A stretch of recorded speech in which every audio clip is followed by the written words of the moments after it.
Hi everyone! Kararating ko lang na grocery.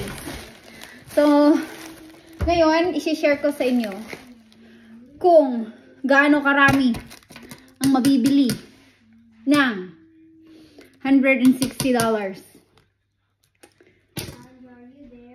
Papakita ko sa inyo. Ito yung mga nabili ko lang ng $160. My Lord. So, isang pack na itong itong seaweed. Ano to? Ilang pares ito? 16.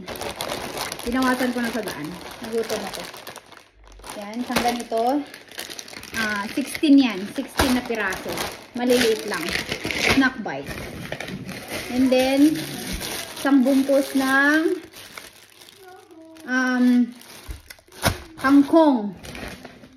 Tsaka, ito, Victoria, kinakain, food, kinemerot, daing. Daddy.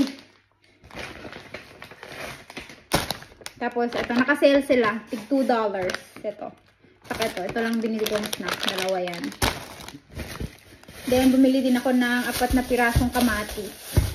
Ito yung binili ko, yung parang yellow-yellow pa, para habang nilakalagay sa ref, matutuyo na siya. Ito yan. Hulog pa nga. Mellow.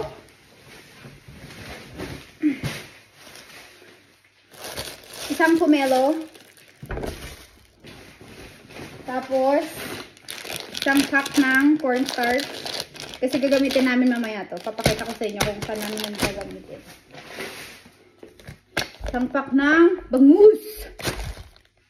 Tapos, isang pack ng pipino. Gagamitin din namin to mamaya. Sa lulutuin, papakita ko sa inyo. Yan. And then, tender juicy. 1 kilo to. 1 kilo ng tender juicy hot dog. Cheese dog pala.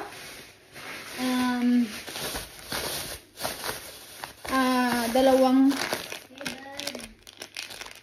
Bear Brand. Ano lang to? 300 grams ata ito. Oo, 300 grams. Ma? Ano ba? O, tama. 300. Dalawa niyan. Dalawa. And then, kikiam. Fishbowl. Isang prito lang ata yan.